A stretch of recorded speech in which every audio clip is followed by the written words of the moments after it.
내려주사 날 항상 보호하시고 내 방패 되옵소서. 그 풍성한 참 사랑을 네 능히 끊으소냐.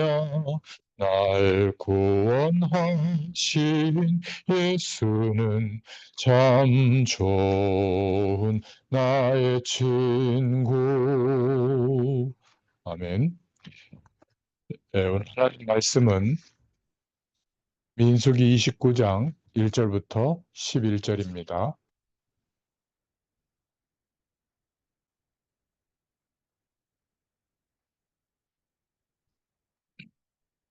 하나님 말씀은 민수기 29장 1절부터 11절입니다. 일곱째 달에 이르러는 그달 초하루에 성회로 모이고 아무 노동도 하지 말라. 이는 너희가 나팔을 불 날이니라. 너희는 수송아지 한 마리와 숫양 한 마리와 일련되고 흠없는 숫양 7마리를 여호와께 향기로운 번제로 드릴 것이며 그 소재로는 고운 가루에 기름을 섞어서 쓰되 수송아지에는 10분의 3이요 숫양에는 10분의 2요 어린 양 7마리에는 어린 양 한 마리마다 10분의 1을 드릴 것이며 또 너희를 속죄하기 위하여 숫 염소 한 마리로 속죄제를 드리되 그 달의 번제와 그 소제와 상번제와 그 소제와 그 전제 외에 그 규례를 따라 향기로운 냄새로 화제를 여호와께 드릴 것이니라. 일곱째 달 열날에는 너희가 성회로 모일 것이요 너희의 심령을 괴롭게 하며 아무 일도 하지 말 것이니라. 너희는 수송아지 한 마리와 숫양 한 마리와 일련된 숫양 7마리를 다 흠없는 것으로 여호와께 향기로운 번제를 드릴 것이며 그 소제로는 고운 가루에 기름을 섞어서 쓰되 수송아지 한 마리에는 10분의 3이요 숫양 한 마리에는 10분의 2요 어린 양 7마리에는 어린 양 한 마리마다 10분의 1을 드릴 것이며 속죄제와 상번제와 그 소제와 전제 외에 숫 염소 한 마리를 속죄제로 드릴 것이니라. 아멘. 네, 오늘 민수기 29장 1절부터 11절까지 말씀을 함께 봉독했습니다. 제목은 예배에 담겨 있는 것 두 번째 내용인데요. 오늘 본문은 이스라엘 백성이 지켜야 했던 나팔절과 속죄일에 대한 말씀입니다. 그들이 모여서 그때 제사를 드렸는데 그 제사는 그 절기들의 의미가 담겨 있습니다. 오늘 우리의 예배 속에 담겨야 할 이런 의미들을 오늘 생각해 봐야 되겠습니다. 이러한 절기에 해당하는 우리의 절기가 있을 수도 있지만 그렇게 정확히 일치하는 예배는 없습니다. 그래서 우리는 우리의 예배 속에 오늘 말씀하고 있는 절기의 의미를 담는 게 필요하죠. 말씀을 쭉 읽어보면 도대체 이 말씀이 우리와 어떤 연관이 있을까 이렇게 생각될 수가 있는데 이제 의미를 안다면 그래서 이렇게 구체적으로 제사할 때마다 이렇게 하도록 했구나. 우리도 예배할 때 이런 의미를 기억하고 그 축복을 누려야 되겠구나. 이렇게 기도 제목을 잡을 수가 있겠죠. 첫 번째로 나팔절은 이스라엘 백성에게 일곱째 달, 그때 하는 예배하는 달인데 첫째 달에 유월절과 무교절이 있어서 바쁜 것처럼 일곱째 달에는 나팔절과 속죄일과 장막절이 있어서 바빴습니다. 그만큼 중요한 달이죠. 그래서 일곱째 달 첫날 지켜야 했던 절기는 나팔절입니다. 29장 1절에 나와 있죠. 여기에서 일곱째 달은 종교력에서 일곱째 달인데 이스라엘은 두 종류의 달력을 사용했습니다. 첫째는 종교력이고 둘째는 세상력이었습니다.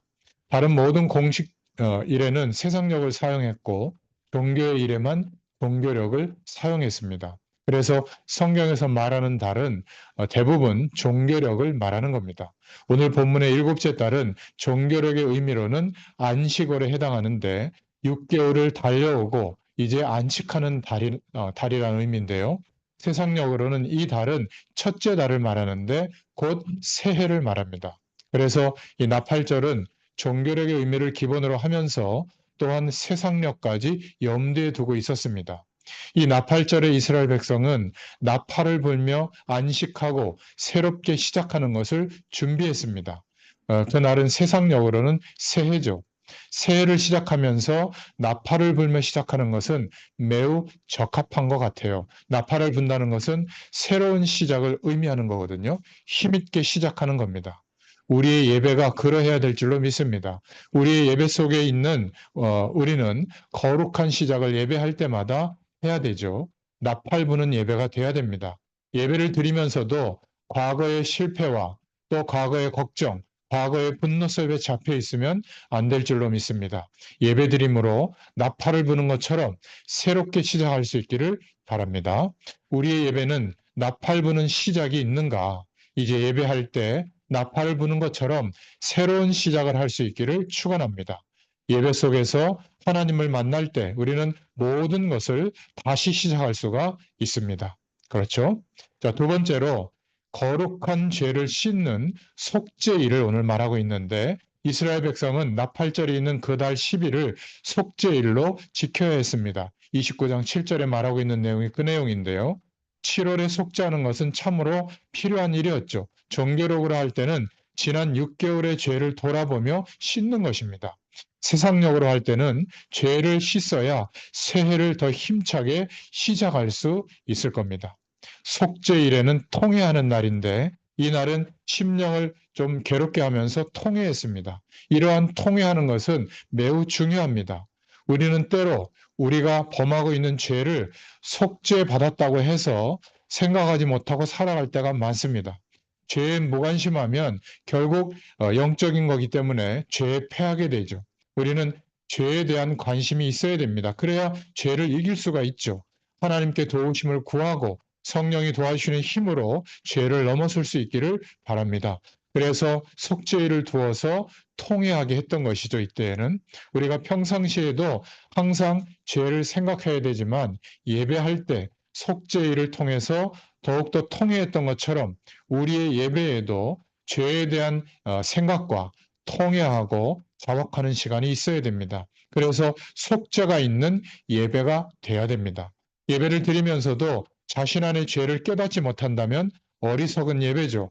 우리는 우리 안에 범하고 있는 허용하는 죄의 문제는 생각하지 못하고 다른 사람의 문제와 죄를 지적하는 경우가 많은데요. 먼저 우리 자신을 돌아보는 예배가 되기를 바랍니다. 예배를 드리면서도 가슴을 치며 통회하는 것이 아니라 극장에서 영화를 보는 것처럼 희희낙낙만 하고 있다면 그것은 어리석은 예배가 되겠죠. 우리의 예배는 속죄가 있는 예배가 돼야 됩니다. 오늘 말씀을 통해서 우리는 속죄가 있는 예배를 드리고 있는가? 예배를 드릴 때마다 성령께서 주의 말씀으로 우리를 조명해 주셔서 우리의 자신의 죄를 깨닫는 것이 있어야 됩니다. 그러나 죄책감을 가지라는 것이 아니라 자신의 죄를 깨닫고 회개하는 예배, 그때 하나님께서 우리의 죄를 속죄하신 그 의미와 축복을 다시 한번 회복하고 또 그 뒤에 하나님의 충만한 은혜가 임하게 되는 심령이 될 줄로 믿습니다. 그래야 거룩한 참된 예배가 되는 것이죠. 나팔절과 속죄일을 통해서 우리의 예배 안에 담겨야 할 것을 오늘 말씀을 통해서 살펴봤습니다. 우리의 예배에 나팔 소리를 듣고 있는가? 하나님 앞에 새롭게 시작하는 그러한 은혜를 부어주시는 나팔 소리를 듣고 있는가? 그 은혜가 있어야 됩니다. 우리의 모든 예배에 거룩한 시작이 있는 예배가 될 수 있기를 간절히 축원합니다. 속죄가 있는 예배가 되어야 합니다. 우리의 시작과 속죄가 담긴 예배가 예배할 때마다 하나님의 은혜 속에서 되기를 기도합니다. 예배를 드리면서도 우리 자신의 죄가 깨달아지지 않는다면 그것은 어리석은 예배가 되겠죠. 그냥 복만 바라는 예배라면 그냥 일반 종교하고 다를 바가 없습니다. 예배를 드리면서 예수 그리스도의 복음의 말씀에 비춰봐서 우리 자신의 죄를 깨닫고 회개하는 마음과 우리 자신의 모습을 돌아보고 하나님이 주시는 은혜를 힘입어서 날마다 새롭게 시작하는 이러한 축복이 있기를 축원합니다. 오늘 이 말씀이 저와 여러분에게 매일 새롭게 되는 은혜가 있기를 축원합니다. 하나님 감사합니다. 오늘도 주의 말씀을 통하여 새롭게 시작하는 예배가 되게 하시고 우리의 죄를 깨닫고 회개하며 하나님의 거룩함을 입는 축복의 예배가 되도록 성령께서 역사하여 주시옵소서. 모여서 드리는 공예배와 흩어져서 우리의 개인의 삶에서 말씀 운동과 현장 예배와 우리 개인의 예배 속에 동일한 예배의 축복이 누려지도록 성령께서 역사하여 주시옵소서. 모든 저주의 배경이 무너지게 하시고 새롭게 시작하는 은혜가 넘치게 하여 주시옵소서. 예수님의 이름으로 감사하며 기도드렸습니다. 아멘. 계속 기도합니다.